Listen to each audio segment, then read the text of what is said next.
Eran las 10:37 de la noche de un viernes de octubre, cuando mi hijo me miró directamente a los ojos y dijo: «Mamá, instalé un rastreador en tu coche para tu seguridad. Con papá ya no aquí, alguien tiene que cuidarte». No lloré, no supliqué, no pregunté más detalles, simplemente asentí con la cabeza, le di las gracias con una sonrisa tranquila y seguí bebiendo mi té de manzanilla. Lo que él no sabía era que en 21 días exactos, ese mismo rastreador revelaría una verdad que lo destruiría todo. Recuerdo que esa noche, cuando cerré la puerta de mi habitación, podía oler el perfume de lavanda que siempre uso antes de dormir. Las sábanas estaban frías contra mi piel y podía escuchar el tic-tac del reloj de pared que mi esposo compró en nuestro viaje a Barcelona hace 30 años.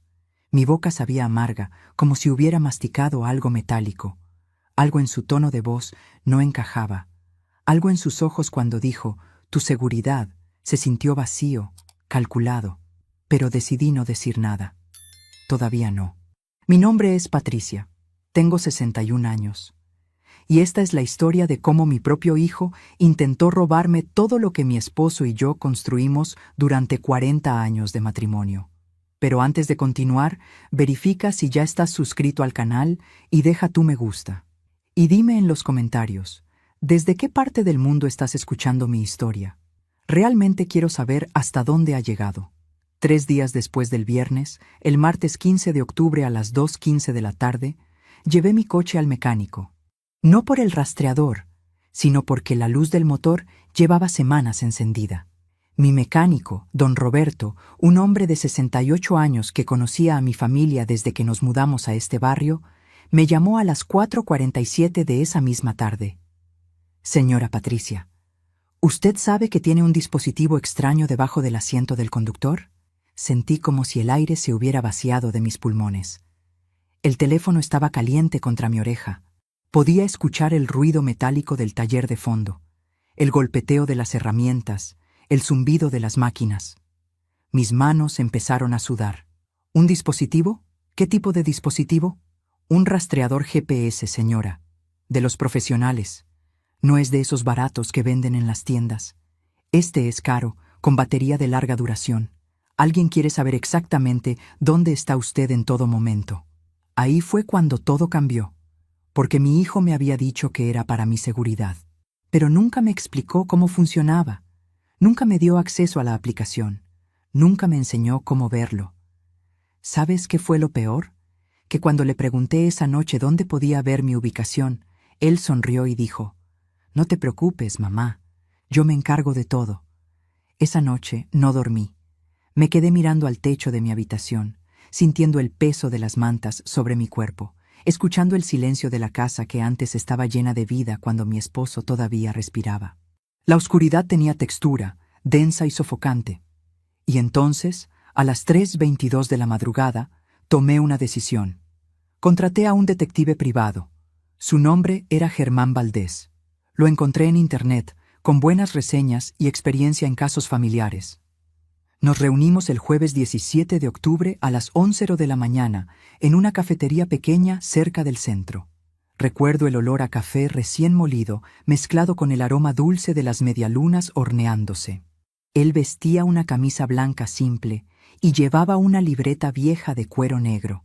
Yo llevaba el mismo suéter de lana azul que mi madre me tejió hace 20 años. Le conté todo. El rastreador. La muerte de mi esposo hacía 6 meses. La herencia que todavía estaba en proceso legal. Mi hijo único, Marco, de 35 años, casado con Daniela, sin hijos. Mi mejor amiga desde hace 12 años, Lucía, viuda como yo, que siempre estaba en mi casa, compartiendo el dolor de nuestras pérdidas. Germán me miró con esos ojos grises que habían visto demasiadas traiciones familiares y dijo algo que nunca olvidaré. «Señora Patricia, en mi experiencia, cuando alguien vigila a un ser querido sin su conocimiento real, es porque tiene algo que esconder o algo que tomar». Le pagué por adelantado. 3.000 euros para 2 semanas de investigación completa. Me pareció caro, pero ya hablaré de eso. El detective trabajó rápido. Demasiado rápido. El martes 22 de octubre, Exactamente 5 días después de contratarlo, recibí la primera llamada. Eran las 6:53 de la tarde. Yo estaba preparando sopa de verduras en la cocina. El vapor subía de la olla, empañando los vidrios de mis gafas. El teléfono vibró contra la mesada de granito. «Señora Patricia, necesito que se siente». Su voz sonaba diferente, más seria, más oscura. «¿Qué encontraste? Su hijo no está solo en esto. Hay alguien más, una mujer. Se encuentran 3 veces por semana en un hotel del centro, siempre los martes, jueves y sábados, siempre entre las 2:00 y las 4:00 de la tarde». Sentí como si el suelo se moviera bajo mis pies. Apagué la estufa. Mis manos temblaban tanto que tuve que apoyarme en la mesada. Podía sentir el frío del granito bajo mis palmas. «¿Quién es?». Hubo un silencio. Un silencio que duró exactamente 4 segundos, pero que se sintió como 4 horas. «Creo que necesitamos vernos en persona para esto, señora Patricia. Hay fotos. Y hay algo más que tiene que ver con la herencia de su esposo».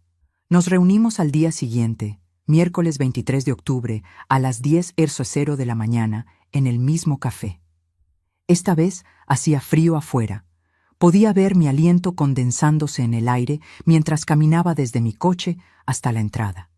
Llevaba mi abrigo negro, el que mi esposo me regaló en nuestro aniversario número 38. Todavía olía levemente a su colonia, aunque ya habían pasado 6 meses desde su muerte.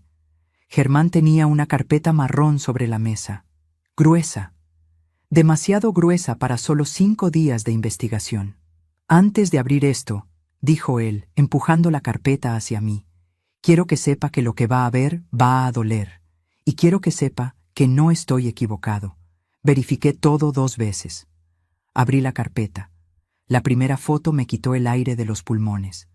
Era mi hijo Marco, entrando a un hotel. Pero no estaba solo. Estaba tomado de la mano con una mujer que yo conocía muy bien, una mujer que había llorado conmigo cuando mi esposo murió, una mujer que se había quedado a dormir en mi casa cuando yo no podía estar sola, una mujer que llamaba su segunda madre, Lucía, mi mejor amiga. Lo que no sabía entonces era que esto era solo el principio. Miré esas fotos durante lo que parecieron horas, pero fueron apenas minutos. Había 12 fotografías en total. Marco y Lucía entrando al hotel. Marco y Lucía saliendo del hotel. Marco besando su cuello en el estacionamiento.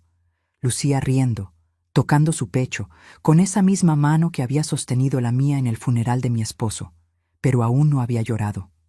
No allí. No delante de Germán. «Hay más», dijo él, sacando otro conjunto de documentos. «Contraté a alguien para escuchar sus conversaciones, legalmente, usando equipos de largo alcance en espacios públicos. Lo que descubrí es peor que una simple aventura. Sentí el sabor metálico del miedo en mi boca otra vez. El café a mi lado se había enfriado. Podía ver el vapor desapareciendo lentamente, como mi antigua vida. ¿Qué descubriste? Están planeando algo relacionado con usted y la herencia. Escuché fragmentos de conversaciones donde mencionan incapacidad mental, pruebas documentadas y transferencia de patrimonio. Señora Patricia, creo que están intentando declararla mentalmente incompetente para quedarse con todo». Las palabras resonaron en mi cabeza, rebotaron contra mis pensamientos, recorrieron cada memoria de los últimos 6 meses, subieron por mi garganta como bilis. Pero mantuve la compostura, mantuve la espalda recta, mantuve las manos quietas sobre la mesa. ¿Cuánto tiempo llevan juntos? Por lo que pude rastrear, al menos 4 meses. Comenzó 2 meses después de la muerte de su esposo. 2 meses, mientras yo todavía lloraba todas las noches. Mientras todavía no podía dormir en nuestra cama matrimonial. Mientras Lucía venía a mi casa cada tarde con su cara de preocupación falsa, preguntándome: «Patricia, ¿cómo estás hoy? ¿Necesitas algo? ¿Sabes qué fue lo peor de todo? Que yo había notado cosas extrañas y las había ignorado. Déjame reformularlo. No las ignoré. Las justifiqué. Las excusé. Las enterré bajo mi dolor. Recordé ese día de agosto, 3 meses atrás. Eran las 5:33 de la tarde de un jueves, cuando llegué a casa más temprano de lo esperado. Había ido al supermercado, pero olvidé mi billetera. Cuando abrí la puerta, escuché voces en la cocina, voces bajas, susurrantes. Entré y encontré a Marco y Lucía sentados muy cerca en la mesa, demasiado cerca. Cuando me vieron, se separaron como si los hubiera quemado un rayo. Marco dijo que solo estaban hablando sobre cómo ayudarme con el proceso de duelo. Lucía sonrió y agregó: «Tu hijo es tan bueno contigo, Patricia, tan atento». Yo sonreí. Les agradecí. Y guardé ese momento incómodo en algún rincón de mi mente, donde guardaba todas las cosas que no quería examinar demasiado de cerca. Pero ya hablaré de eso. Ahora, sentada frente a Germán con esas fotos entre nosotros, todo cobraba sentido. Las visitas casuales de Lucía que siempre coincidían con las visitas de Marco. Las conversaciones que se detenían abruptamente cuando yo entraba a la habitación. Las miradas que pensé que estaba imaginando. «¿Qué me recomienda hacer?», pregunté. Germán se inclinó hacia adelante. Sus ojos tenían esa determinación que solo tienen las personas que han visto la maldad humana demasiadas veces. «No haga nada todavía. No les diga que sabe. Actúe normal. Mientras tanto, yo seguiré investigando. Necesitamos evidencia sólida de su plan. Necesitamos grabaciones claras, documentos. Algo que podamos usar si esto llega a los tribunales». «¿Y el rastreador? Déjelo donde está por ahora, que crean que tienen el control. Pero necesito que empiece a documentar todo, cada conversación extraña, cada visita. Cada vez que su hijo o Lucía digan algo sobre su salud mental, su memoria o su capacidad para manejar sus asuntos». Asentí, pero por dentro algo estaba cambiando. Algo duro estaba formándose en mi pecho, como piedra solidificándose. Ya no era solo la viuda vulnerable que ellos creían que era. Volví a casa esa tarde a las 12:47. El sol brillaba con esa luz cruel del mediodía que hace que todo se vea demasiado nítido, demasiado real. Estacioné mi coche en el garaje, sabiendo que en algún lugar, en la pantalla del teléfono de mi hijo, aparecía un punto que decía: «Mamá está en casa». Entré a mi sala. Todo se veía igual. El sofá donde mi esposo solía sentarse a leer el periódico. La lámpara que compramos juntos hace 20 años. Las cortinas color crema que yo misma cosí. Pero nada era igual. La casa que había sido mi refugio ahora se sentía como un escenario donde yo era la actriz principal en una obra que no había elegido protagonizar. Mi teléfono sonó. Era Marco. «Hola mamá, ¿cómo estás?». Su voz sonaba cálida, preocupada, perfectamente actuada. «Bien, hijo. Acabo de volver del centro». «¿Fuiste sola? Ya sabes que puedo acompañarte si necesitas». «No, estoy bien. Fui al café que me gusta». Hubo una pausa, breve, apenas un segundo, pero yo la escuché. «¿Al café? ¿Para qué?». «Para tomar un café, Marco. ¿Por qué preguntas?». «No, por nada. Solo me preocupo por ti. Últimamente te noto un poco distraída. ¿Segura que estás bien?».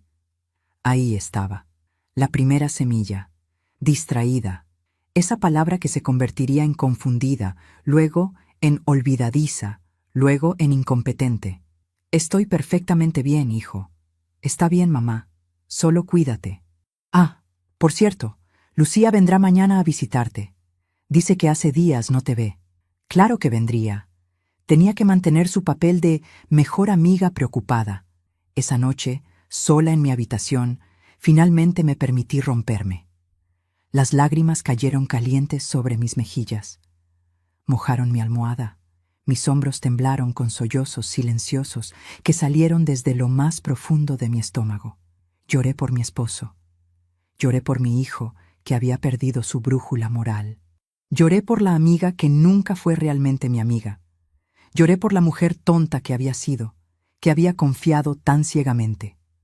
Pero cuando amaneció el jueves 24 de octubre, cuando la luz del sol atravesó mis cortinas a las 6:15 de la mañana, me levanté de esa cama con algo nuevo en mi interior. No era solo dolor, era determinación, era furia fría y calculada. Era justicia esperando el momento perfecto para manifestarse. Lucía llegó ese jueves a las 3:00 de la tarde, tal como Marco había predicho. Tocó el timbre con su toque característico. 3 golpes rápidos. La dejé entrar con una sonrisa. Ella vestía un vestido nuevo, color azul marino, elegante, caro. Yo llevaba mi vieja bata de algodón que tenía más de 10 años. Patricia, querida, te extrañé tanto, dijo, abrazándome con esos brazos que habían rodeado el cuerpo de mi hijo. Su perfume era diferente, más joven, más seductor. ¿Cuándo había cambiado su perfume? Yo también, Lucía. Pasa, preparé tu té favorito. Nos sentamos en la cocina. Ella habló y habló sobre cosas sin importancia. El clima, el programa de televisión que estaba viendo, los precios del supermercado. Pero yo la observaba. Realmente la observaba por primera vez en meses. La forma en que sus ojos evitaban los míos, la forma en que su mano temblaba ligeramente cuando levantaba la taza, la forma en que revisaba su teléfono cada 5 minutos. ¿Estás esperando algún mensaje importante?, pregunté con inocencia. ¿Qué? No, solo, ya sabes, mi hija me escribe mucho. Mentira. Su hija vivía en otro país y apenas se comunicaban. En ese momento, algo dentro de mí hizo clic. Y tomé una decisión que cambiaría todo. Lo que ella no sabía era que en 17 días exactos, ese mismo teléfono que revisaba tan nerviosamente sería su perdición. Después de que Lucía se fue ese jueves a las 5:47 de la tarde, llamé a Germán. Necesito que consigas algo para mí, le dije. Otro rastreador GPS, exactamente igual al que mi hijo puso en mi coche, y necesito que me enseñes cómo usarlo. Hubo un silencio al otro lado de la línea. ¿Está segura de lo que está haciendo, señora Patricia? Completamente segura. Nos reunimos el viernes 25 de octubre a las 9:00 de la mañana en un estacionamiento público lejos de mi vecindario. Él me entregó un pequeño dispositivo negro, no más grande que una caja de cerillas. Me mostró cómo activarlo, cómo vincularlo a una aplicación en mi teléfono, cómo ver la ubicación en tiempo real. ¿En qué lo va a poner?, preguntó. En la bolsa de Lucía, la próxima vez que venga a mi casa. Germán me miró con algo parecido al respeto en sus ojos. Está jugando un juego peligroso. Ellos empezaron el juego. Yo solo estoy aprendiendo las reglas. No tuve que esperar mucho. Lucía vino nuevamente el sábado 26 de octubre a las 2:30 de la tarde. Dijo que pasaba por el vecindario y quería saber cómo estaba. Mentira. Los sábados eran uno de sus días de encuentro con Marco en el hotel. Lo sabía por los informes de Germán. Pero ese sábado no fue al hotel. Ese sábado vino a mi casa. ¿Por qué?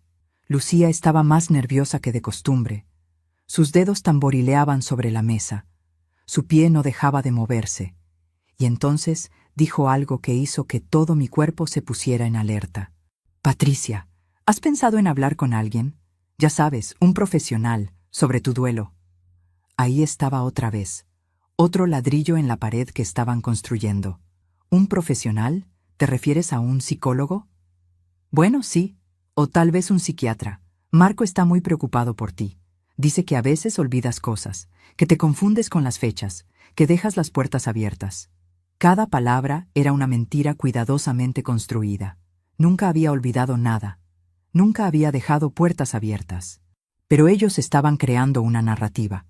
Una historia de deterioro mental que podrían usar en los tribunales.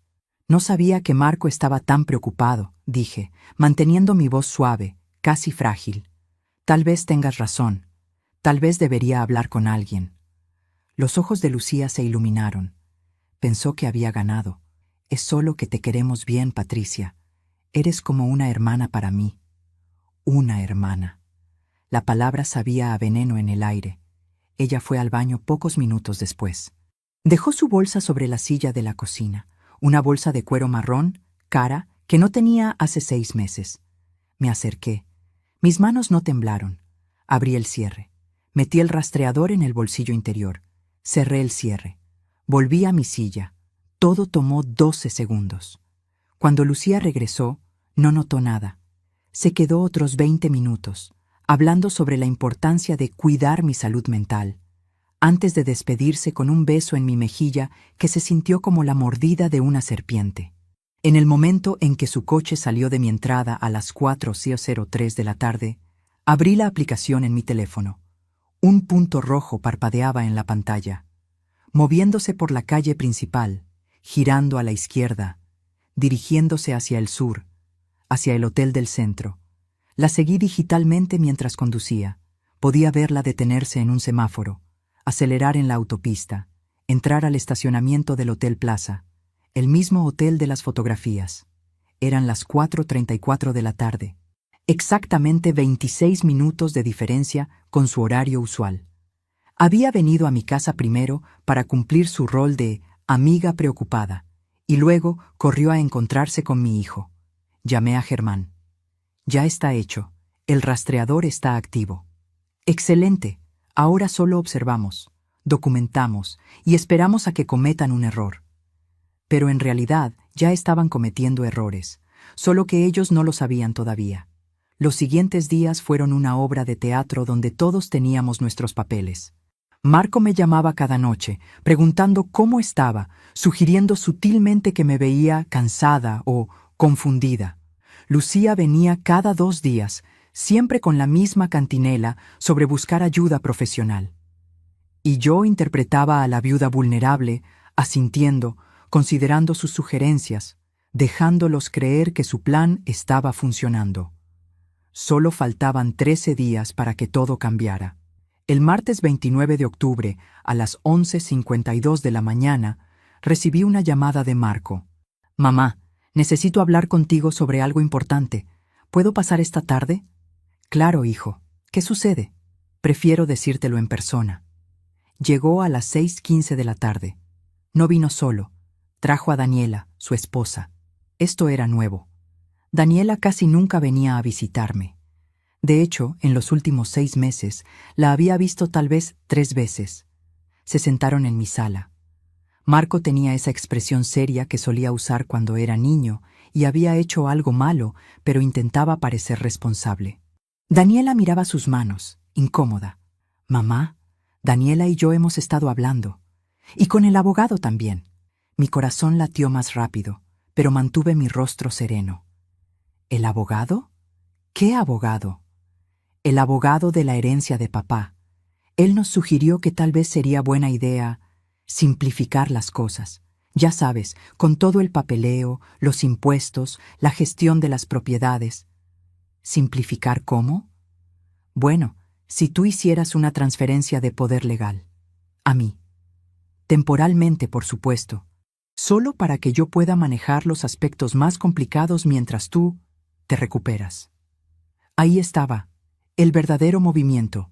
No esperarían a una declaración judicial de incompetencia. Intentarían que yo misma les entregara el control. A veces confiamos demasiado en quienes no lo merecen. ¿También te ha decepcionado alguien que amabas? Comparte tu historia en los comentarios. Quiero leerte y saber que no estoy sola en esto. Respiré profundamente, como si estuviera considerándolo seriamente. Como si fuera una idea razonable presentada por un hijo amoroso. Es que, no sé, Marco, tu padre siempre manejó esas cosas, pero ahora que no está, pensé que podría aprender. Mamá, interrumpió él, y su tono cambió. Se volvió más firme, más impaciente. No estás en condiciones de aprender nada de esto. Estás confundida. Estás olvidando cosas. El otro día me dijiste que habías pagado la cuenta de luz, pero cuando llamé a la compañía no había ningún pago registrado. Mentira. Otra mentira más. ¿Hiciste eso? ¿Llamaste a verificar mis pagos? Alguien tiene que cuidarte, mamá. Papá ya no está. Soy yo. Soy tu familia. Daniela seguía sin hablar, sin mirarme, y en ese momento me di cuenta de algo. Ella sabía. Tal vez no sobre Lucía, pero sabía sobre el plan. Y no hacía nada para detenerlo. Necesito pensarlo, dije finalmente. La mandíbula de Marco se tensó. Sus dedos se apretaron sobre el brazo del sofá. ¿Pensar qué, mamá? Solo estoy tratando de ayudarte. Lo sé, hijo, y aprecio tu preocupación, pero es una decisión importante. Necesito unos días. Se levantó. Su rostro mostraba frustración apenas contenida. Está bien, piénsalo, pero no tardes demasiado. Las cosas se están complicando y necesito poder actuar rápido si es necesario. ¿Si es necesario? ¿Necesario para qué? Se fueron a las 7:38 de la tarde. Ni siquiera se despidió con un beso. Solo un «Cuídate, mamá», dicho con la boca pero no con el corazón. Esa noche, a las 9:15, la aplicación del rastreador vibró en mi teléfono. Lucía estaba en movimiento otra vez, pero no iba hacia su casa. Iba hacia el barrio de Marco. La vi detenerse en su calle, quedarse allí durante 2 horas y 17 minutos, y luego moverse de nuevo, de regreso a su casa a las 11:47 de la noche. ¿Estaban planeando el siguiente movimiento? ¿Decidiendo qué hacer conmigo si yo me negaba a firmar? Solo faltaban 10 días. El miércoles 30 de octubre amaneció gris y frío. Podía ver la niebla pegada a las ventanas cuando me desperté a las 6:00 de la mañana. El aire olía a lluvia que aún no había caído. Me preparé un café solo, sin azúcar, y me senté en la mesa de la cocina, donde mi esposo y yo habíamos desayunado juntos durante 40 años. Germán me llamó a las 8:23. «Señora Patricia, tengo noticias. Anoche logré grabar una conversación entre su hijo y Lucía. Estaban en el coche de él, estacionados cerca del Parque Central. Usé un micrófono direccional de largo alcance». «¿Qué dijeron? ¿Quiere escucharlo o prefiere que se lo resuma?» «Necesito escucharlo». Me envió el archivo por correo electrónico. Mis manos temblaban mientras abría mi laptop. Presioné play. La voz de Marco sonó primero, clara y fría. «Se está resistiendo. No quiere firmar». Luego Lucía. «Dale más tiempo. Seguimos plantando semillas. Eventualmente ella misma dudará de su propia mente». «No tenemos más tiempo. El abogado dice que si no tenemos control antes de fin de año, el dinero quedará congelado en un fideicomiso por tiempo indefinido. Entonces necesitamos acelerar las cosas». «¿Cómo?» «Hay formas. Podemos hacer que parezca más confundida de lo que está. Hay medicamentos que pueden causar desorientación temporal. Nada peligroso, solo suficiente para que un médico firme un certificado». Mi estómago se retorció. Querían drogarme. Mi propio hijo estaba considerando drogarme. Marco se rió. Se rió. «¿Y cómo le darías esos medicamentos?» «Yo voy a su casa todo el tiempo. Su té, su comida. Es fácil, Marco». Hubo un silencio. Y entonces, «Está bien, pero tiene que parecer natural. Nada que puedan rastrear después». La grabación terminó. Me quedé allí, mirando la pantalla de mi computadora, sintiendo como si hubiera caído en un pozo sin fondo.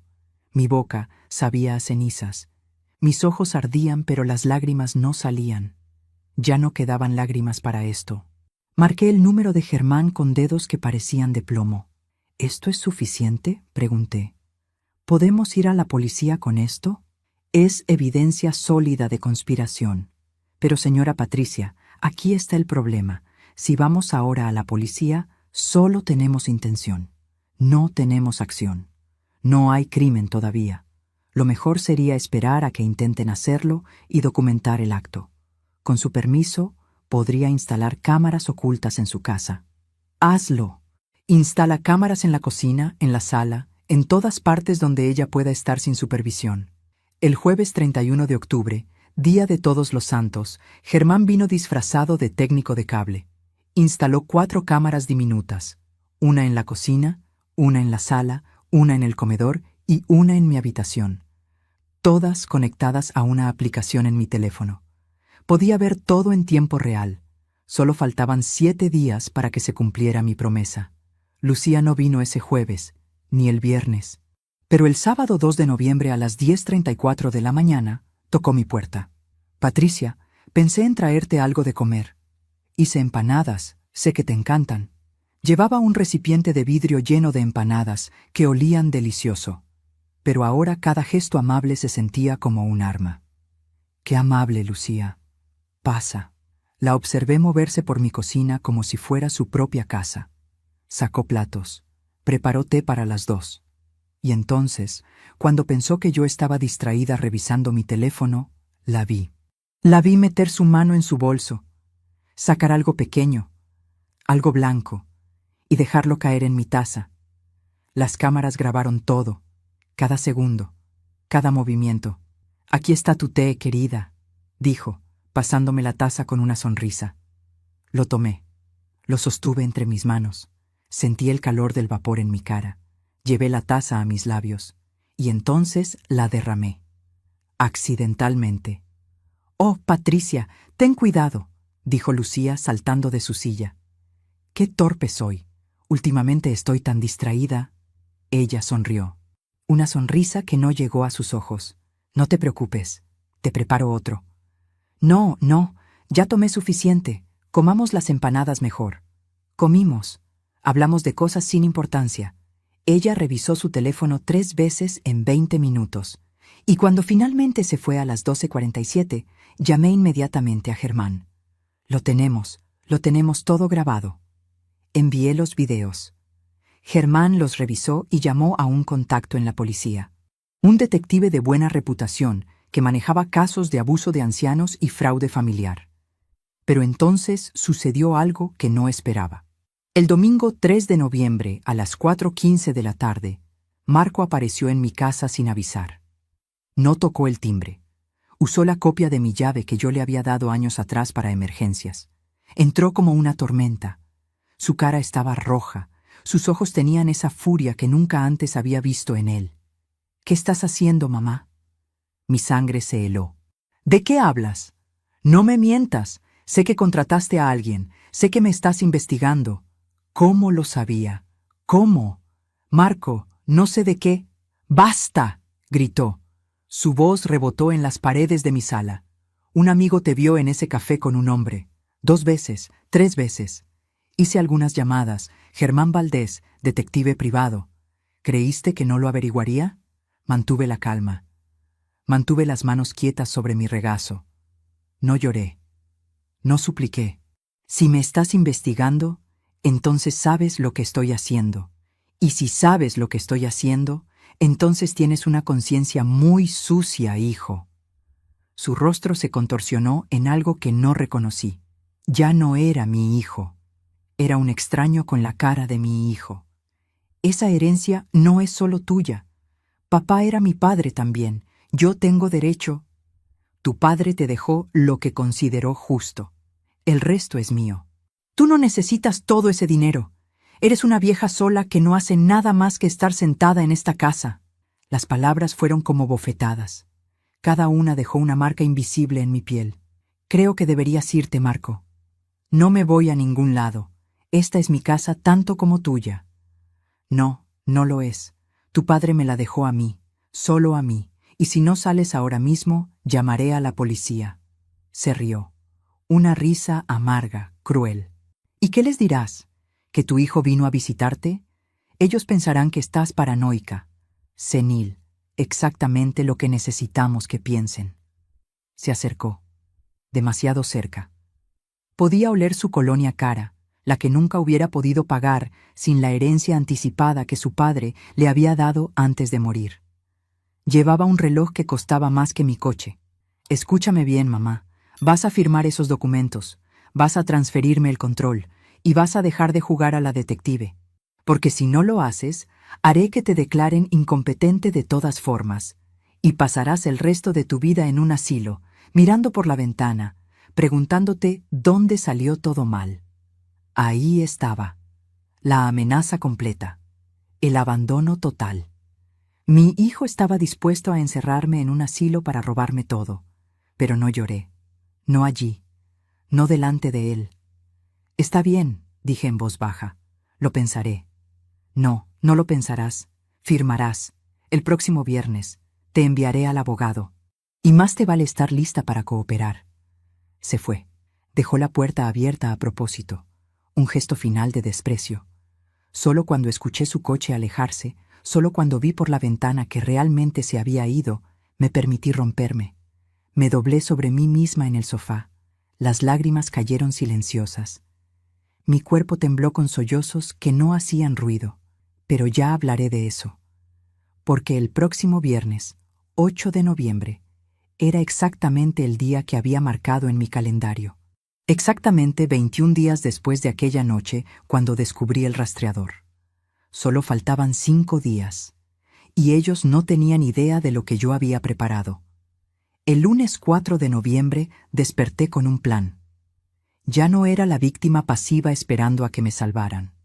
Era una mujer de 61 años que había sobrevivido 40 años de matrimonio, la muerte de su esposo, y ahora la traición de su propio hijo. Y tenía 4 días para preparar mi contraataque. Llamé a Germán a las 7:02 de la mañana. Necesito que hagas algo. Quiero que sigas a Marco y Lucía no solo cuando están juntos. Quiero saber cada lugar que visitan, cada persona con la que hablan, cada movimiento, y necesito que averigües algo más. ¿Quién es ese abogado que están usando? Ya lo investigué. Se llama Ricardo Méndez, tiene oficina en el centro, tiene un historial cuestionable. Ha sido investigado 2 veces por mala praxis, pero nunca procesado. Perfecto. Entonces, sabe cómo torcer las reglas sin romperlas completamente. Exactamente. Germán hizo una pausa. Luego dijo algo que cambió mi perspectiva de todo. Señora Patricia, hay algo más que descubrí. Su nuera, Daniela, presentó papeles de divorcio hace 3 semanas. Está dejando a Marco. El mundo se detuvo por un segundo. ¿Qué? Encontré los documentos en los registros públicos. Está pidiendo el divorcio citando diferencias irreconciliables. Pero lo interesante es la fecha. Presentó los papeles exactamente 2 días después de que Marco le pidiera a usted la transferencia de poder. Las piezas empezaban a encajar de una forma nueva. Daniela sabía lo que Marco estaba haciendo. Y no quería ser parte de ello. Estaba huyendo del barco antes de que se hundiera. ¿Marco lo sabe? Por lo que pude averiguar, los papeles aún no le han sido entregados oficialmente. Pero ella se mudó a un apartamento la semana pasada. Dijo que era temporal mientras pensaban las cosas. Entonces, Marco estaba perdiendo a su esposa, desesperado por dinero, y aferrándose a Lucía y a mi herencia como si fueran salvavidas. Germán, necesito que consigas copias de esos documentos de divorcio, y necesito que averigües exactamente cuánta deuda tiene Marco. Ya lo hice. Tiene deudas por 87,000 euros, tarjetas de crédito, préstamos personales, un préstamo para un negocio que fracasó hace 2 años. Está ahogándose financieramente. Ahora todo tenía sentido. No era solo codicia. Era desesperación. Y las personas desesperadas hacen cosas terribles. Mientras te cuento todo esto, me pregunto desde dónde me estarás escuchando. Escribe el nombre de tu ciudad en los comentarios. Me encantaría saber hasta dónde llegan mis palabras. El martes 5 de noviembre, Lucía apareció nuevamente. Esta vez a las 3:47 de la tarde. No había avisado. Simplemente tocó la puerta con esa sonrisa falsa pegada en su cara. Patricia, pasaba por aquí y pensé en visitarte. Mentira. El rastreador en su bolsa mostraba que había venido directamente desde su casa, sin paradas. Había planeado esta visita. ¡Qué sorpresa, Lucía! Pasa. Se sentó en la sala. Parecía nerviosa. Sus ojos escaneaban la habitación como buscando algo. ¿Habría descubierto el rastreador? No. Si lo hubiera descubierto, no estaría aquí actuando normalmente. Patricia, necesito hablar contigo sobre algo delicado. Dime, es sobre Marco. Él está muy preocupado por ti. Me llamó ayer llorando. Dice que te está perdiendo, que ya no confías en él. Qué buen actor era mi hijo, llorando por teléfono mientras planeaba drogarme y robarme. Marco vino el domingo, estaba muy alterado. Lo sé, por eso me pidió que hablara contigo. Patricia, tú y yo somos amigas desde hace tanto tiempo. Nunca te mentiría, ¿verdad? Cada palabra era una daga envuelta en terciopelo. Nunca, dije, sosteniendo su mirada. Marco solo quiere lo mejor para ti. Firmar esos papeles no significa que pierdes nada. Solo significa que alguien en quien confías está manejando las cosas complicadas. ¿No confías en tu propio hijo? ¿Confías tú en él? Pregunté. La pregunta salió antes de que pudiera detenerla. Algo pasó por su rostro. Sorpresa, miedo, pero lo escondió rápidamente. ¿Qué tipo de pregunta es esa? Una pregunta simple. Marco es mi hijo. pero tú eres mi amiga. Si tuvieras que elegir entre protegerme a mí o protegerlo a él, ¿a quién elegirías? El silencio que siguió fue denso como niebla. Podía escuchar el tic-tac del reloj, el zumbido del refrigerador en la cocina, mi propia respiración. A ti, por supuesto, dijo finalmente. Siempre te elegiría a ti. Me alegra saberlo. Pero ambas sabíamos que era mentira, y creo que ella se dio cuenta de que yo lo sabía. Se fue 20 minutos después, con excusas sobre una cita médica. Pero el rastreador mostró que fue directamente al apartamento de Marco. Se quedó allí durante 3 horas y 42 minutos. Germán me llamó esa noche a las 10:23. Su voz sonaba urgente. Señora Patricia, tenemos un problema. Marco acaba de contratar a alguien. ¿A quién? A un médico privado, el doctor Esteban Ruiz, especialista en psiquiatría geriátrica. Es conocido por ser flexible con sus diagnósticos cuando el precio es correcto. Mi sangre se enfrió. ¿Qué van a hacer? Por lo que pude escuchar, planean traerlo a su casa el jueves. Dirán que es una consulta de rutina para evaluar su bienestar después de la muerte de su esposo. Él hará preguntas, observará su comportamiento y luego emitirá un reporte. Un reporte que dirá lo que ellos quieran que diga. Solo faltaban 3 días para el viernes, para mi fecha límite. Y ellos estaban acelerando su plan. ¿Qué me recomiendas? Que no esté en casa el jueves, que salga temprano, vaya hacia algún lugar público, con testigos, que haga imposible que ese médico la visite. Pero algo dentro de mí se rebeló contra esa idea. Estaba cansada de huir, cansada de esconderme, cansada de actuar como la víctima indefensa. No, estaré aquí, dejaré que venga, y le daré el mejor performance de mi vida. El miércoles 6 de noviembre pasó en una calma tensa. Marco no llamó. Lucía no visitó, pero yo sabía que estaban planeando, coordinando, preparando su golpe final. Esa noche, sola en mi habitación, abrí el cajón de mi mesita de noche. Saqué una caja de madera que mi esposo me había regalado en nuestro primer aniversario. Adentro había cartas, cartas que él me había escrito a lo largo de 40 años. Las leí todas, cada palabra, cada promesa, cada declaración de amor. En una de ellas, escrita 10 años atrás, decía: Patricia, eres la mujer más fuerte que conozco. No porque no te quiebres, sino porque siempre encuentras la forma de reconstruirte. Las lágrimas cayeron sobre el papel amarillento. Pero esta vez no eran lágrimas de dolor, eran lágrimas de determinación. El jueves 7 de noviembre, el día llegó. Marco llamó a las 9:14 de la mañana. Mamá, hoy a las 2:00 de la tarde vendrá un médico a visitarte. Es solo una evaluación de rutina, nada de qué preocuparse. ¿Un médico? ¿Para qué? Para asegurarnos de que estás bien. Después de todo lo que has pasado, es normal que queramos verificar tu salud mental. No necesito un psiquiatra, Marco. No es un psiquiatra. Bueno, técnicamente sí, pero es solo una consulta. Por favor, mamá, por mí. La manipulación emocional era tan obvia que casi daba risa. Está bien, estaré aquí. A las 2:07 de la tarde tocaron mi puerta. Abrí y encontré a 3 personas, Marco, Lucía y un hombre de unos 50 años con un maletín negro de cuero. Mamá, este es el doctor Ruiz. El doctor extendió su mano. La estreché. Su palma estaba fría y húmeda. Señora Patricia, es un placer. Su hijo me ha contado mucho sobre usted. Estoy segura de que sí. Entraron a mi sala. Marco y Lucía se sentaron en el sofá como supervisores vigilando un examen. El doctor se sentó frente a mí con su libreta. Señora Patricia, voy a hacerle algunas preguntas simples. No hay respuestas correctas o incorrectas. Solo quiero evaluar su estado actual. Mantuve mi compostura. Mantuve mi espalda recta. Mantuve mis manos quietas en mi regazo. Las preguntas comenzaron inocentemente.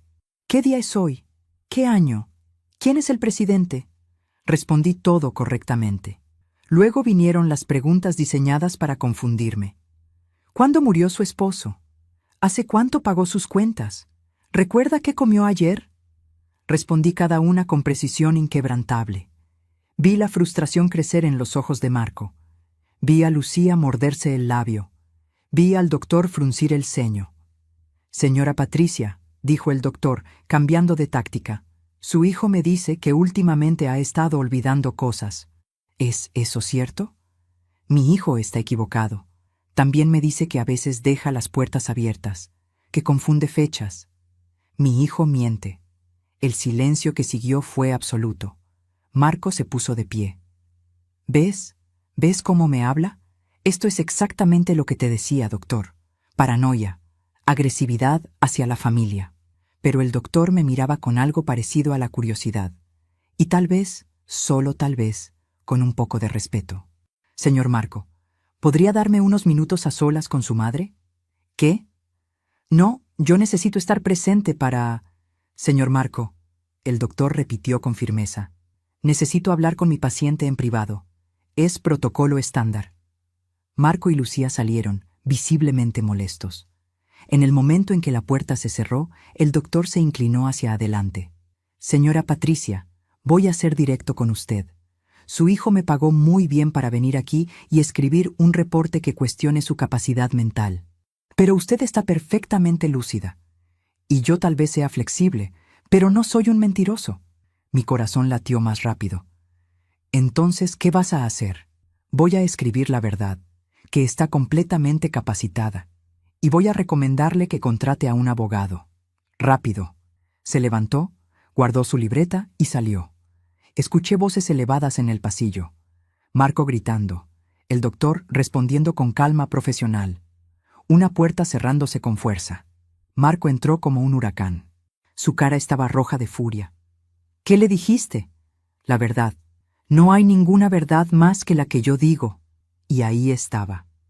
La máscara había caído completamente. Mi hijo ya no fingía preocupación o amor. Solo quedaba la rabia y la codicia desnudas.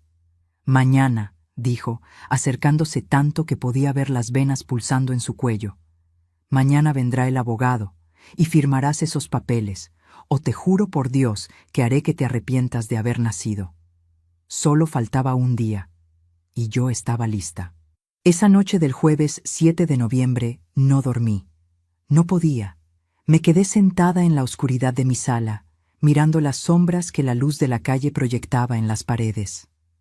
Podía escuchar cada sonido, el crujir de la casa asentándose, el viento golpeando las ventanas, los latidos de mi propio corazón como tambores en mis oídos. Mañana sería el día. Exactamente 21 días después de aquella noche, cuando mi hijo me dijo que el rastreador era para mi seguridad. 21 días de mentiras, traiciones y planes para destruirme. Pero también 21 días de preparación, evidencia y mi propia estrategia silenciosa. A las 2:34 de la madrugada, mi teléfono vibró. Era un mensaje de Germán. Todo está listo. La policía estará en posición. Solo dé la señal cuando estén todos presentes. Respondí con un simple, entendido. A las 6:00 de la mañana, me levanté. Me duché con agua fría que me despertó como bofetadas. Me vestí con cuidado. Mi blusa de lino blanca, la que mi madre me regaló hace 20 años, mi falda azul marino, mis zapatos cómodos de cuero, nada elegante, nada caro, solo yo. La Patricia real, no la que ellos querían que fuera. Me maquillé ligeramente, me peiné.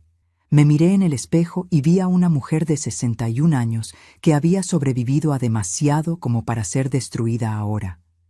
El desayuno fue café negro y tostadas que no pude comer. Mi estómago estaba cerrado, apretado como un puño. Revisé las cámaras, todas funcionando. Revisé mi teléfono. Germán estaba en línea. Revisé el rastreador de Lucía, todavía activo, parpadeando desde su casa a 5 kilómetros de distancia. Marco llamó a las 9:47 de la mañana. El abogado llegará a las 11:00. Yo llegaré a las 10:45. Espero que estés lista para cooperar, mamá. Estaré lista, hijo. Colgó sin despedirse. A las 10:15 la aplicación del rastreador vibró. Lucía estaba en movimiento. No venía hacia mi casa. Venía hacia la casa de Marco primero. Iban a llegar juntos, por supuesto, Necesitaban coordinar su historia final. A las 10:43 vi 2 coches estacionar frente a mi casa, el de Marco y el de Lucía. Salieron al mismo tiempo, demasiado sincronizado para ser coincidencia. Marco llevaba un traje oscuro, como si fuera a un funeral. Lucía vestía un vestido caro de seda color crema. Yo, con mi blusa vieja de lino, parecía la pobre pariente al lado de ellos. Abrí la puerta antes de que tocaran. «Buenos días». La sorpresa en sus caras fue evidente. Esperaban encontrarme nerviosa, descompuesta. No esperaban que los recibiera con calma. «Buenos días, mamá», dijo Marco, besando mi mejilla con labios fríos. «El abogado llegará en unos minutos». «Está bien, pasen». Lucía me abrazó. «Patricia, todo va a salir bien. Verás que esto es lo mejor para todos». Entraron, se sentaron. Marco tamborileaba con los dedos sobre el brazo del sofá. Lucía revisaba su teléfono cada 30 segundos. Yo serví té. Té que nadie tocó. A las 10:58 tocaron la puerta. Era el abogado Ricardo Méndez, un hombre delgado de unos 45 años, con cabello engominado hacia atrás y un maletín de cuero que gritaba «Caro». Traía los documentos, los papeles que me despojarían de todo. «Señora Patricia, es un placer», dijo con una sonrisa que no llegó a sus ojos. «Entiendo que hoy finalizaremos este proceso tan importante». «Eso depende», dije. Marco se tensó. «Mamá». «Antes de firmar nada», continué, manteniendo mi voz firme, «necesito hacer algunas preguntas». El abogado se ajustó la corbata. «Por supuesto, es su derecho». «¿Cuánto te está pagando mi hijo por esto?» El silencio que cayó sobre la sala fue como una bomba. Marco se puso de pie. «¿Qué tipo de pregunta es esa? No le está pagando nada más allá de sus honorarios normales». «Siéntate, Marco», dije. Y algo en mi tono, algo nuevo y duro, lo hizo obedecer. Me volví hacia el abogado. «Sé que has sido investigado 2 veces por mala praxis. Sé que tu especialidad es encontrar vacíos legales para beneficiar a clientes sin escrúpulos. Sé exactamente quién eres». El abogado parpadeó. Su compostura profesional vaciló por un segundo. «Señora, no sé quién le ha dado esa información, pero le aseguro que... También sé que mi hijo te está pagando 15.000 euros por gestionar esta transferencia de poder. ¡Ocum! Una cantidad ridículamente alta para un trámite que debería costar 1/10 de eso. ¿Sabes qué me dice eso? Que te está pagando por tu silencio tanto como por tu servicio». Marco estaba blanco. Lucía había dejado de respirar. «Mamá, ¿qué estás haciendo?» «Lo que debía haber hecho hace semanas, defender lo que es mío». Me levanté, caminé hacia la ventana. Podía ver mi reflejo en el vidrio. Podía ver sus reflejos detrás de mí, congelados en shock. «Marco, tengo algunas preguntas para ti también. No voy a... ¿Dónde estuviste el martes 22 de octubre, entre las 2:00 y las 4:00 de la tarde?» Silencio. «¿Y el jueves 24 de octubre? ¿Y el sábado 26? ¿Y cada martes, jueves y sábado desde hace 4 meses?» Vi en el espejo cómo Marco y Lucía intercambiaban miradas. Miradas de pánico apenas contenido. «No sé de qué hablas».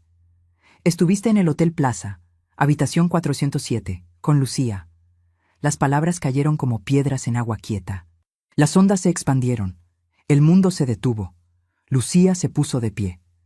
«Patricia, eso no es verdad. Entonces, explícame las fotografías. Explícame las grabaciones. Explícame los 4 meses de evidencia que tengo documentada de tu aventura con mi hijo». Su cara perdió todo el color. Se tambaleó como si la hubiera golpeado físicamente. Marco intentó recuperar el control. Está bien, sí. Lucía y yo tenemos una relación». «¿Y qué? Somos adultos. Papá ya no está. Tú no lo necesitas saber todo». «Tienes razón», dije, volteándome para mirarlo directamente. «No necesito saber sobre tu vida amorosa, pero necesito saber sobre el plan para drogarme, sobre el plan para declararme incompetente, sobre el plan para robarme mi herencia». El abogado se levantó. «Señora Patricia, creo que hay un malentendido». «Siéntese, señor Méndez. Todavía no he terminado. Mi voz resonó en la sala, rebotó en las paredes que yo había pintado.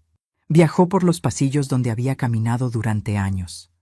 Llenó cada rincón de la casa que mi esposo y yo habíamos convertido en hogar. Tengo grabaciones, continué. Grabaciones de ustedes dos planeando drogarme. Grabaciones de Lucía poniendo algo en mi té. Grabaciones de cada mentira, cada manipulación, cada intento de hacerme parecer incapaz. Marco ya no intentaba negarlo. Su cara había pasado del blanco al rojo de la furia. ¿Nos grabaste? ¿Nos espiaste? Ustedes pusieron un rastreador en mi coche. Yo simplemente devolví el favor. Eres una... ¿Qué soy, Marco? ¿Una madre que no se dejó destruir por su propio hijo? ¿Una mujer que se defendió? ¿Qué palabra ibas a usar? Se acercó a mí. Sus manos se cerraron en puños. Por un momento pensé que me golpearía, pero entonces Lucía lo detuvo. Marco, vámonos. Esto está... No, dijo él sacudiéndose su mano. No nos vamos a ningún lado. Ella no puede probar nada. Son solo grabaciones. Pueden ser falsificadas. Pueden serlo, admití, pero no lo son, y la policía tiene expertos que pueden verificar su autenticidad. De hecho, saqué mi teléfono, marqué el número que tenía preparado. 2 toques. La señal. De hecho, están en camino ahora mismo. El pánico en sus ojos fue delicioso. Marco corrió hacia la puerta. La abrió y se encontró frente a frente con 2 oficiales de policía y el detective Hernández, el contacto de Germán. ¿Señora Patricia Domínguez?, preguntó el detective. Soy yo. Recibimos su denuncia y tenemos una orden para revisar cierta evidencia. ¿Son estas las personas involucradas?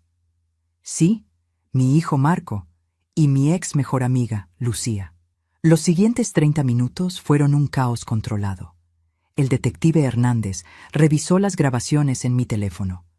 Pidió copias de todos los videos de las cámaras ocultas. Interrogó a Marco, a Lucía, al abogado. Lucía lloró, suplicó.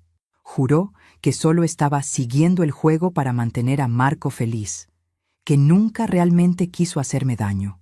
Marco se mantuvo en silencio, mirando al suelo, con las mandíbulas apretadas. El abogado intentó explicar que él no sabía nada sobre planes criminales, que solo estaba brindando servicios legales estándar. El detective no les creyó a ninguno. Señora Patricia, dijo finalmente, tenemos suficiente para presentar cargos: conspiración para cometer fraude, intento de administración de sustancias sin consentimiento, posiblemente abuso de ancianos. ¿Desea proceder? Miré a mi hijo, a ese hombre que había llevado en mi vientre, que había criado, que había amado más que a mi propia vida, y vi a un extraño. Sí, dije, deseo proceder. Marco levantó la vista, y en sus ojos, por primera vez, vi algo más que rabia. Vi miedo. Mamá, por favor, soy tu hijo. Ya no, respondí. Mi hijo murió el día que decidió destruirme. Se los llevaron. A los 3. Esposas en las muñecas de Marco y Lucía. El abogado iba adelante, ya llamando a su propio abogado. La casa quedó en silencio. Un silencio tan profundo que podía escuchar mi propia respiración. Germán apareció en la puerta minutos después. Lo hizo, señora Patricia. Lo hizo. Asentí. Pero no sentía triunfo. No sentía alegría. Solo sentía un vacío enorme donde antes había estado mi familia. ¿Ahora qué?, pregunté. Ahora descansa. El proceso legal tomará tiempo, pero tiene toda la evidencia de su lado. Su herencia está segura. Su libertad está segura. Usted está segura. Segura. Esa palabra que Marco había usado hacía 21 días, cuando puso el rastreador en mi coche. Es para tu seguridad, mamá. Qué ironía que al final, la única persona que me mantuvo segura fui yo misma. Esa noche, viernes 8 de noviembre a las 11:43, exactamente 21 días después de que todo comenzara, me senté en mi cama. Abrí la caja de cartas de mi esposo otra vez. Leí su última carta, escrita una semana antes de morir. Patricia, si estás leyendo esto, significa que ya no estoy. Pero quiero que sepas algo. Eres más fuerte de lo que crees, más valiente de lo que imaginas, y mereces ser feliz. No dejes que nadie, ni siquiera nuestro hijo, te quite eso. Vive, lucha, gana. Las lágrimas cayeron sobre el papel, pero esta vez eran diferentes. No eran lágrimas de dolor o traición, eran lágrimas de liberación. Había ganado. Pero el precio había sido todo lo que me quedaba de familia. ¿Valió la pena? Mañana comenzaría a responder esa pregunta. Los días que siguieron al viernes 8 de noviembre fueron extraños. La casa estaba demasiado silenciosa. El teléfono no sonaba. No había visitas sorpresa de Lucía. No había llamadas diarias de Marco preguntando cómo estaba. Era como si hubiera ganado la guerra, pero perdido todo en el proceso.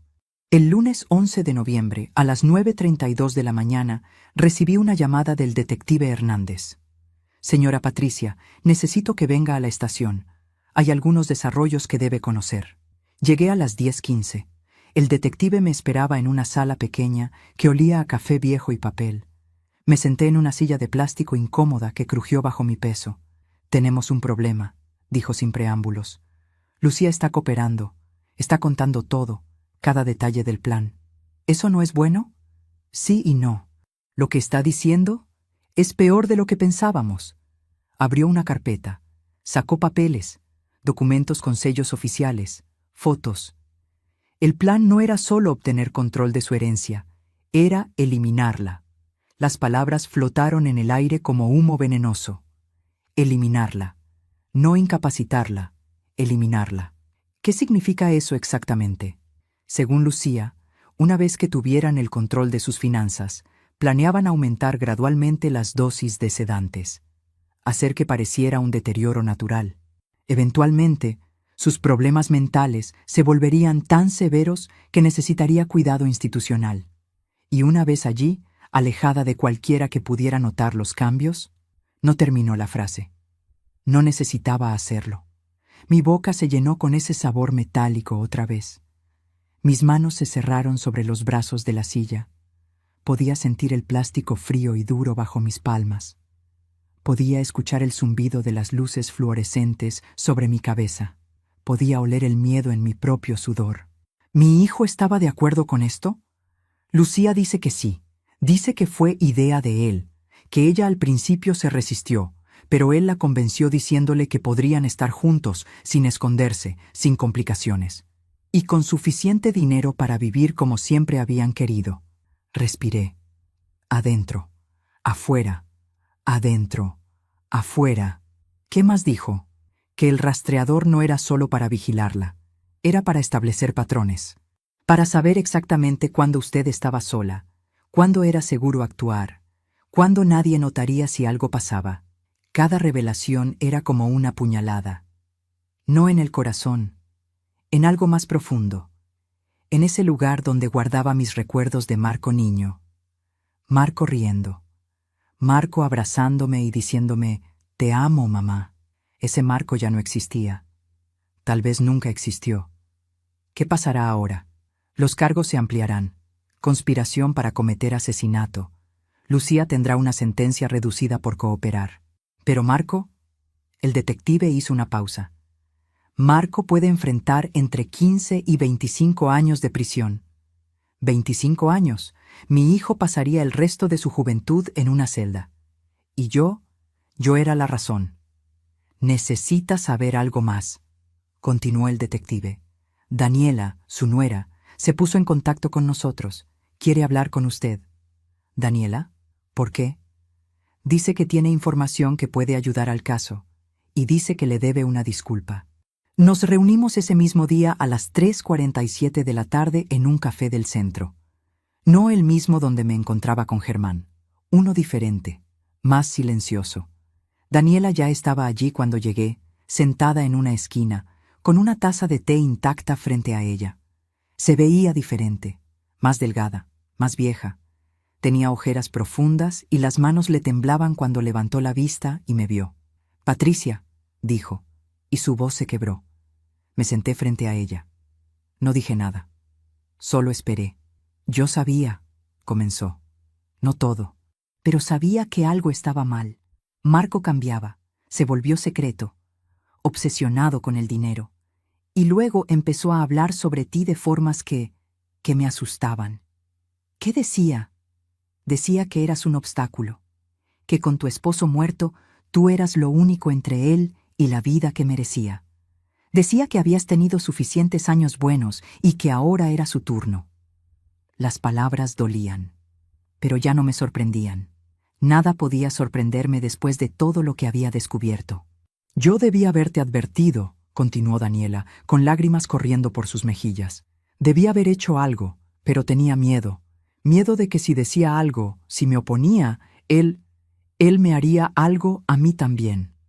¿Te amenazó? Ella asintió. Una noche, hace 2 meses, discutimos sobre ti. Yo le dije que estaba siendo cruel, que era su madre. Él me agarró del brazo tan fuerte que me dejó moretones. Me dijo que si decía algo a alguien, me arruinaría. Que tenía formas de hacer que pareciera que yo era inestable. Loca. Ahí estaba otra vez. El mismo patrón. Amenazas, manipulación, control. Por eso pedí el divorcio, dijo. No podía seguir viviendo con él. No podía seguir siendo cómplice con mi silencio. La miré. Esta mujer joven que había estado casada con mi hijo durante 8 años, que había comido en mi mesa, que había celebrado Navidades con nosotros, que también era víctima de quien mi hijo se había convertido. Te creo, dije finalmente, y te perdono. Ella sollozó, un sollozo profundo que sacudió todo su cuerpo. También necesito decirte algo más, dijo cuando pudo hablar de nuevo. Encontré documentos en la oficina de Marco. Antes de irme, los guardé. Pensé que podrían ser importantes. Sacó un sobre de su bolsa. Lo empujó hacia mí. Lo abrí con dedos que temblaban ligeramente. Adentro había papeles, documentos financieros, estados de cuenta y algo más, algo que hizo que mi sangre se helara.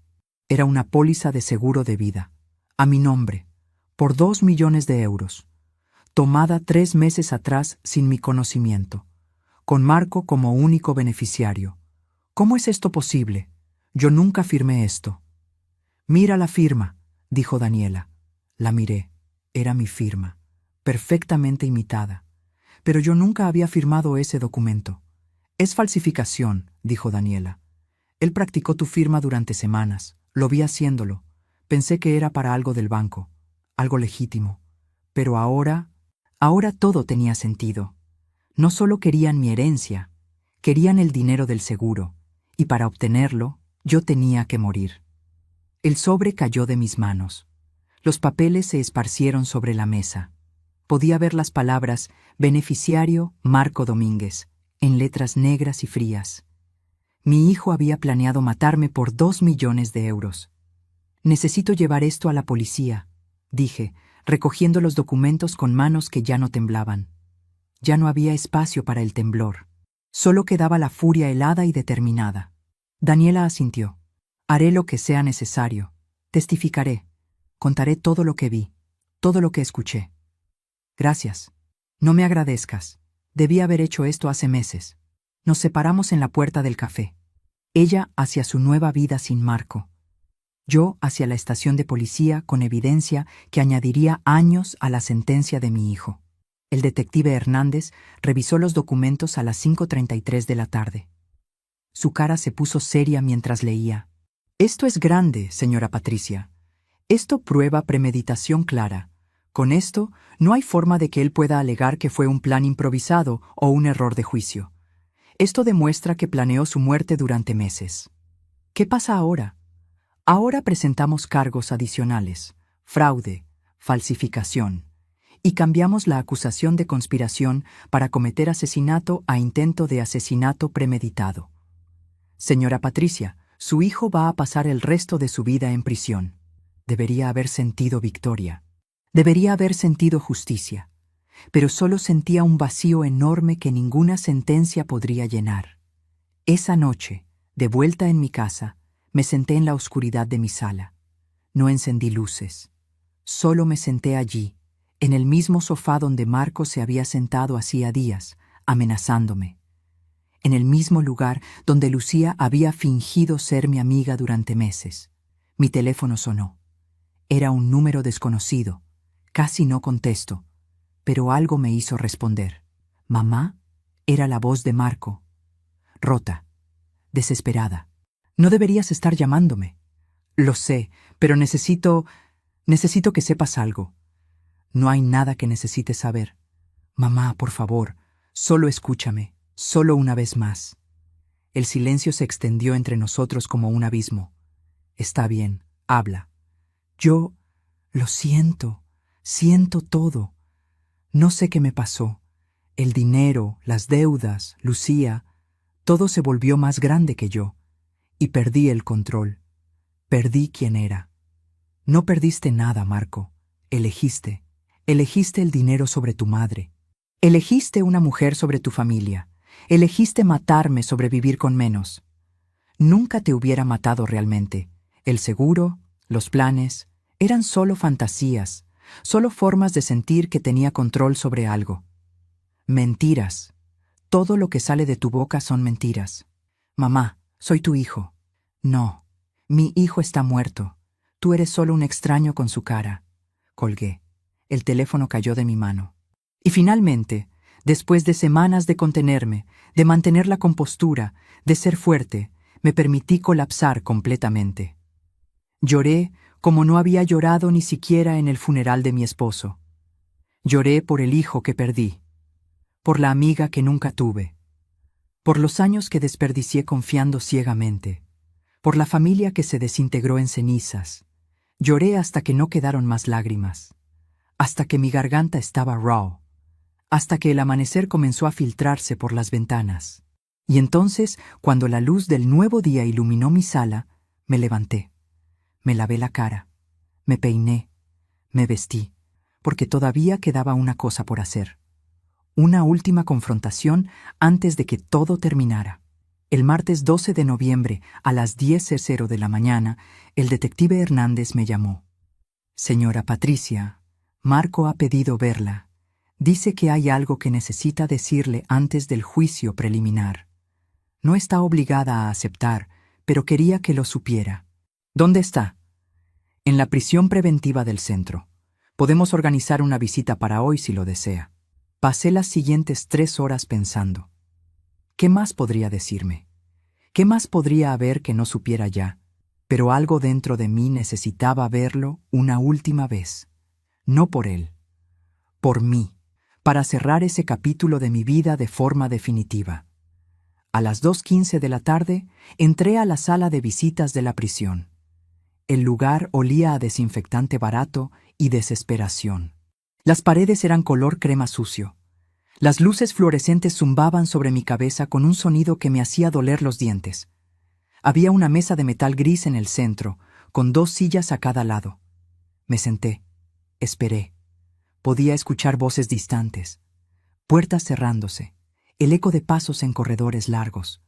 Luego la puerta se abrió y Marco entró. Se veía terrible. Había perdido peso en solo 4 días. Su uniforme de prisión color naranja le quedaba grande. Tenía ojeras profundas y una barba descuidada que nunca le había visto.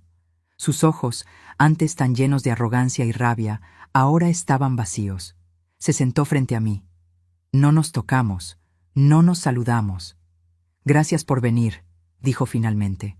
«No vine por ti, vine por mí, para cerrar esto». Asintió.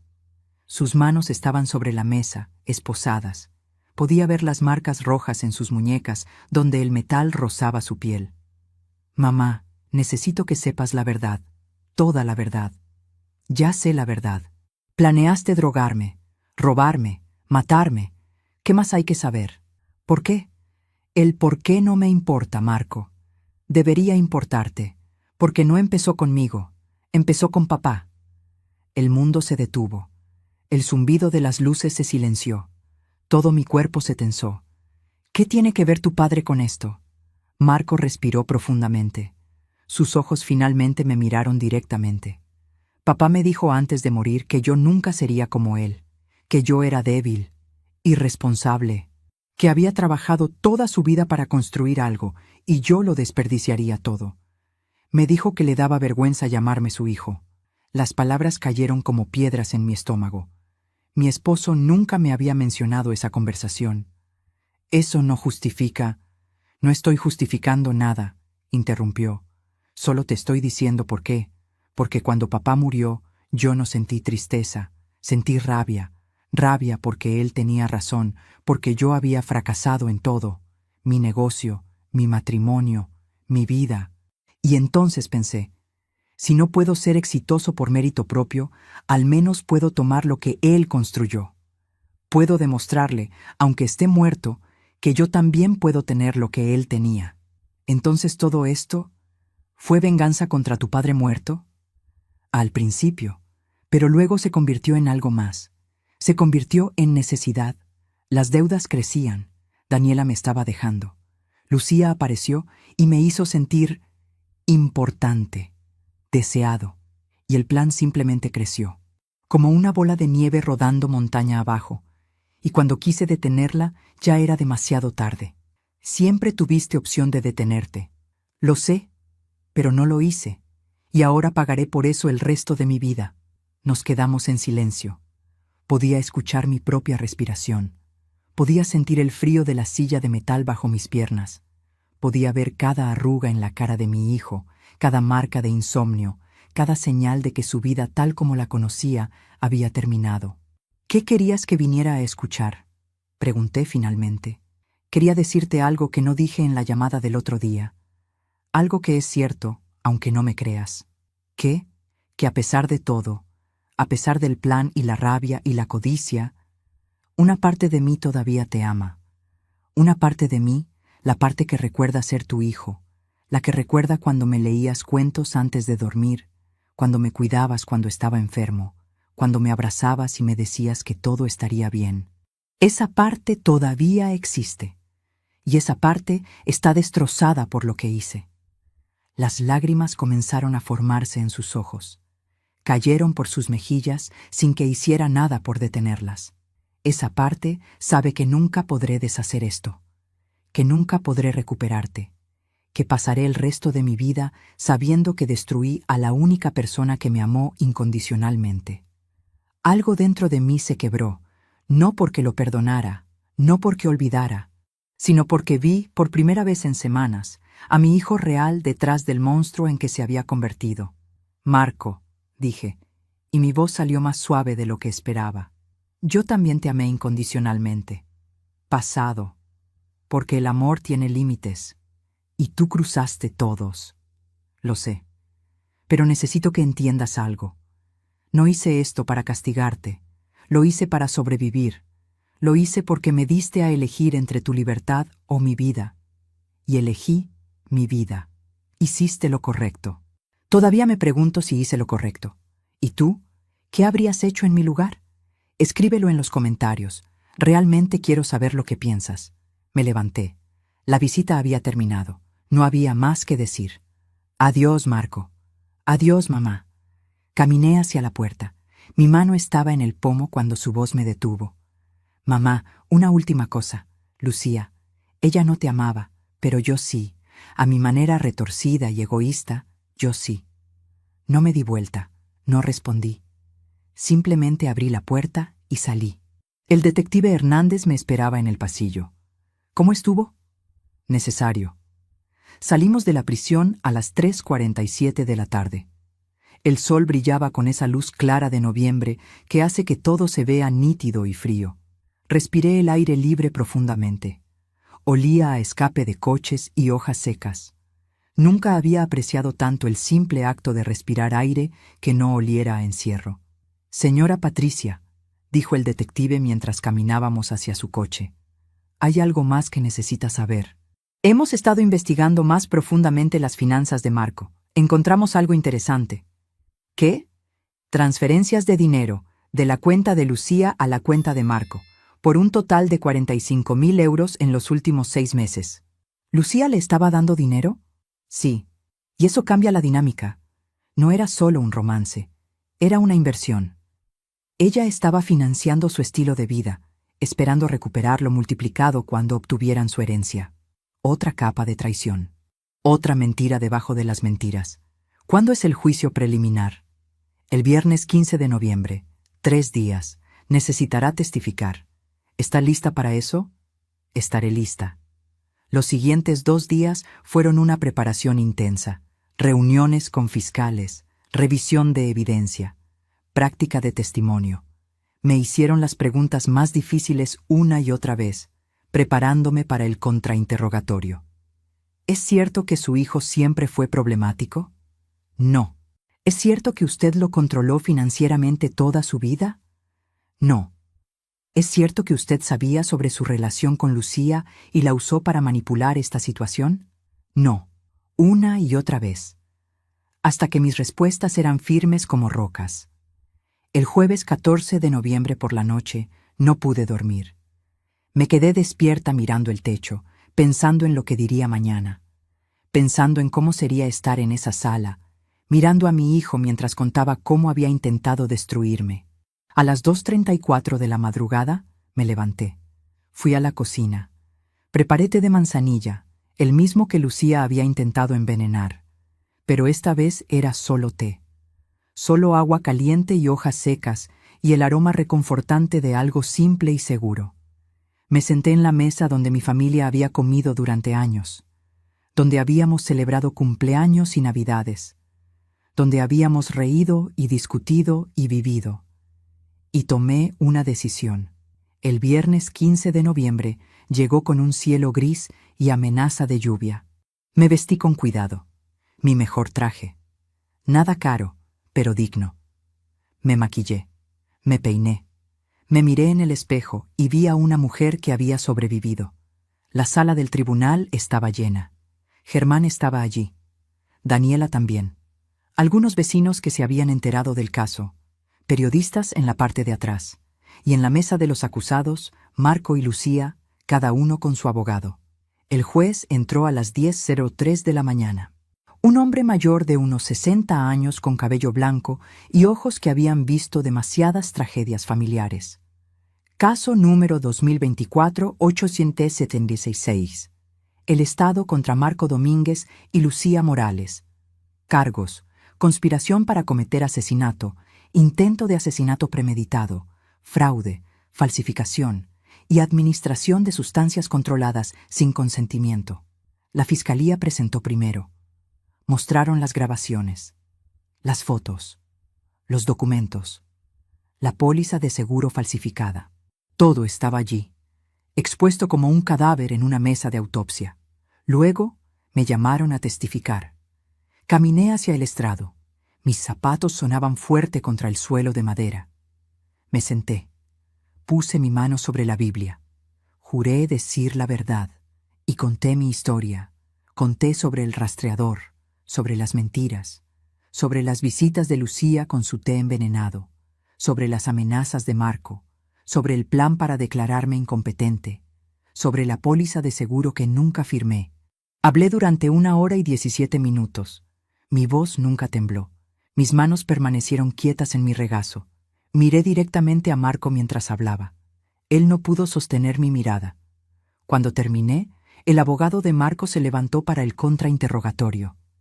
Señora Domínguez, ¿no es cierto que usted siempre ha sido una persona controladora? ¿No? ¿No es cierto que después de la muerte de su esposo se volvió paranoica? No. ¿No es cierto que contrató a ese detective porque buscaba razones para desheredar a su hijo? No. Contraté al detective porque mi hijo puso un dispositivo de rastreo en mi coche sin mi verdadero consentimiento, y necesitaba saber por qué. ¿No es posible que haya malinterpretado las intenciones de su hijo? Me incliné hacia adelante. Miré al abogado directamente a los ojos.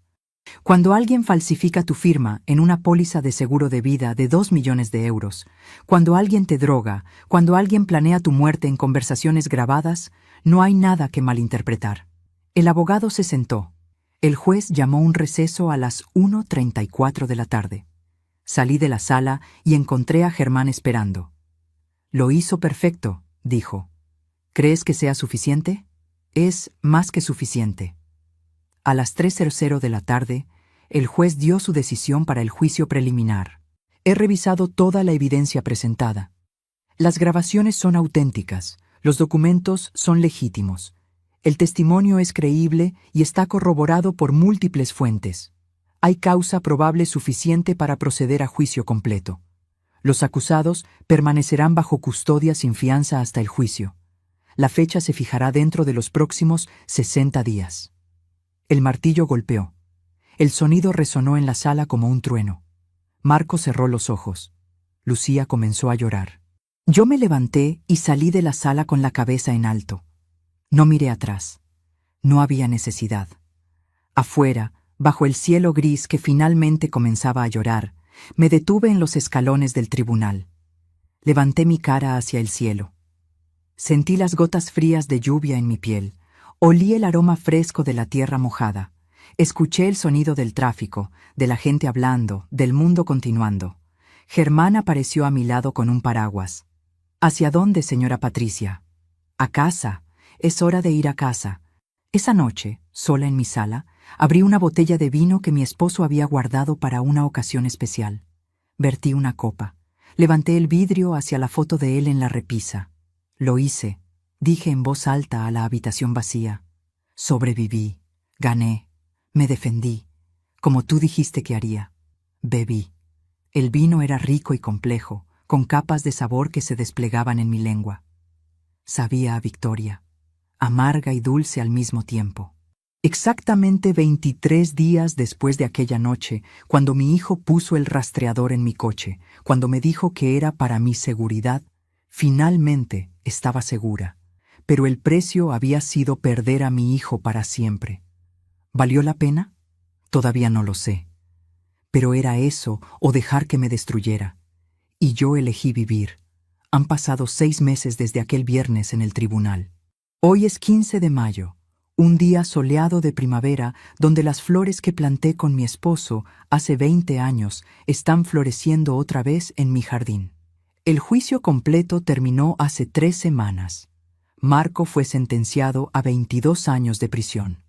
Lucía recibió 12 años por cooperar con la fiscalía. El abogado Ricardo Méndez perdió su licencia y enfrenta sus propios cargos criminales. Daniela finalizó su divorcio y se mudó a otra ciudad, buscando un nuevo comienzo lejos de todo esto. Y yo sigo aquí, en esta casa, en esta vida. Pero ya no soy la misma mujer que era hace 6 meses. Esta mañana me desperté a las 6:30, como hago todos los días ahora. Preparé mi café. Me senté en la mesa de la cocina donde solía desayunar con mi esposo, donde mi hijo comía cuando era niño, donde Lucía fingía ser mi amiga. Pero ahora esa mesa no está llena de fantasmas, está llena de posibilidades. He aprendido algo en estos meses, algo que debía haber aprendido hace mucho tiempo. Estar sola no es lo mismo que estar vacía, y perder familia no significa perder propósito. Después del juicio, muchas cosas cambiaron. Algunos vecinos dejaron de hablarme. Decían que fui demasiado dura con mi propio hijo, que una madre de verdad hubiera encontrado otra manera, que la familia se perdona siempre. Pero esas personas nunca estuvieron en mi lugar. Nunca sintieron el terror de saber que tu propia sangre planea tu muerte. Nunca tuvieron que elegir entre su vida o la libertad de su hijo. Pero otros vecinos me sorprendieron, como la señora Martínez del número 42, que vino con un pastel casero y me dijo: «Hiciste lo que tenías que hacer. Ser madre no significa ser mártir». Como don Roberto, mi mecánico, quien me cambió el aceite gratis y me dijo: «Eres la mujer más valiente que conozco». Y como Germán, quien se ha convertido en algo más que mi detective. Se ha convertido en mi amigo. Viene a tomar café cada martes por la mañana. No hablamos del caso. Hablamos de libros, de películas, de la vida. Me recuerda que todavía hay personas buenas en el mundo. Hace 2 meses empecé algo nuevo. Me ofrecí como voluntaria en un centro para víctimas de abuso familiar. Comparto mi historia con mujeres que también han sido traicionadas por quienes se suponía debían amarlas. Les digo lo que nadie me dijo cuando lo necesitaba: que está bien defenderte, que está bien poner límites, que el amor sin respeto no es amor, es manipulación. Una de esas mujeres, Carmen, de 58 años, me abrazó la semana pasada y me dijo: «Tú me salvaste la vida. Ver que alguien como tú, una madre, pudo defenderse de su propio hijo, me dio el valor para denunciar a mi esposo. En ese momento entendí algo. Mi dolor no fue en vano. Mi pérdida sirvió para algo. Si mi historia puede salvar aunque sea una vida, entonces valió la pena contarla. Hace 3 semanas recibí una carta de Marco. La primera desde la sentencia. La leí en mi jardín, bajo el mismo árbol donde él jugaba cuando era niño, donde yo lo empujaba en el columpio, donde le enseñé a andar en bicicleta. La carta decía: «Mamá, no espero tu perdón, no lo merezco, pero quiero que sepas que cada día en esta celda pienso en quién fui y en quién pude haber sido. Pienso en todas las formas en que te fallé. No como hijo al final, sino mucho antes. Cuando elegí el dinero sobre los valores que intentaste enseñarme. Cuando elegí el orgullo sobre la humildad. Cuando elegí culparte por mis fracasos en lugar de tomar responsabilidad. Pasaré los próximos 22 años con esto. Y si hay algo después de esta vida, pasaré la eternidad pidiendo perdón». Doblé la carta. La guardé en la caja donde guardo las cartas de mi esposo. No porque lo haya perdonado, sino porque es parte de mi historia. Y mi historia merece ser recordada completa, con todo su dolor y toda su verdad. ¿Lo perdonaré algún día? No lo sé. Tal vez el perdón no es algo que sucede de repente, como en las películas. Tal vez es algo que construyes poco a poco, piedra por piedra, día tras día. O tal vez hay cosas que simplemente no se perdonan y eso también está bien. Lo que sí sé es esto: soy libre. Libre de las mentiras, libre del miedo, libre de la persona que intentaron convertirme en algo que no era. Mi herencia está segura. Las propiedades que mi esposo y yo construimos están a mi nombre. Ya hice un nuevo testamento. Cuando yo muera, todo irá a organizaciones de caridad, a refugios para víctimas de abuso, a centros para ancianos, a lugares donde puede hacer diferencia real. Marco no recibirá nada, y esa no es venganza, es consecuencia. Esta tarde, mientras riego mis flores, pienso en aquella noche de octubre, cuando todo comenzó. Eran las 10:37 de la noche de un viernes, cuando mi hijo me dijo que el rastreador era para mi seguridad. Recuerdo cómo sonrió, cómo sus ojos no mostraron culpa, como yo, en mi ingenuidad, en mi necesidad de creer que mi hijo todavía era bueno, le creí. Pero ahora, 6 meses después, en este día soleado de mayo, mientras el agua cae sobre las rosas que mi esposo plantó, entiendo algo fundamental. La seguridad no viene de que otros te protejan. Viene de protegerte a ti misma. Viene de conocer tu valor. Viene de establecer límites incluso cuando eso significa perder a quienes amas. Las palabras que mi hijo dijo aquella noche resonaron por mi casa. Rebotaron en las paredes que yo había pintado con mi esposo. Recorrieron el pasillo donde había colgado fotos de nuestra familia. Subieron las escaleras que había limpiado durante años. Pero ya no resuenan. Las he reemplazado con nuevas palabras. Palabras de fuerza. Palabras de supervivencia. Palabras de dignidad recuperada. He aprendido que la familia no es solo sangre, es respeto, es lealtad genuina, es amor que no viene con condiciones o agendas ocultas. Y si la sangre no te da eso, entonces está bien buscar familia en otros lugares, en amigos como Germán, en mujeres como Carmen en el centro de víctimas, en vecinos como la señora Martínez que trae pasteles sin juzgar. También he aprendido que envejecer no significa debilitarse. Tengo 61 años. Algunos pensaron que por mi edad sería presa fácil, que sería demasiado frágil, demasiado ingenua, demasiado necesitada de familia como para defenderme. Pero demostré que la edad trae algo que la juventud no tiene: perspectiva, paciencia, la capacidad de jugar el juego largo y jugar para ganar. Si pudiera volver atrás, ¿cambiaría algo? Esa pregunta me persigue algunas noches cuando no puedo dormir. ¿Hubiera criado a Marco diferente? ¿Hubiera sido más estricta? ¿Menos permisiva? ¿Lo malcrié dándole demasiado? ¿O lo fallé no dándole suficiente? Pero luego recuerdo algo que mi esposo me dijo años atrás. No puedes controlar quién se convierte la gente. Solo puedes controlar quién eres tú. Y yo fui una buena madre. No perfecta, pero buena. Le di amor, estructura, valores. Lo que él hizo con eso fue su elección, no mi culpa. Esta noche, cuando el sol se pone y la luz dorada llena mi jardín, me siento en el mismo columpio donde empujaba a Marco cuando tenía 5 años. El metal cruje bajo mi peso. Puedo escuchar pájaros cantando en los árboles.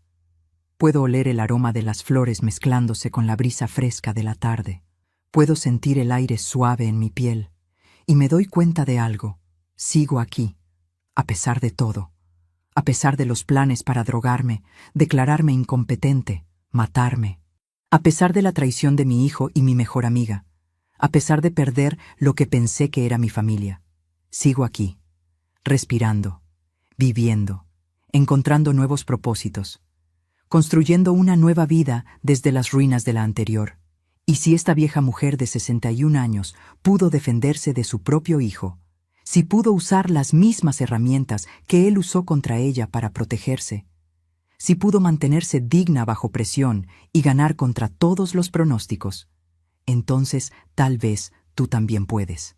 Tal vez tú también puedes defender tus límites.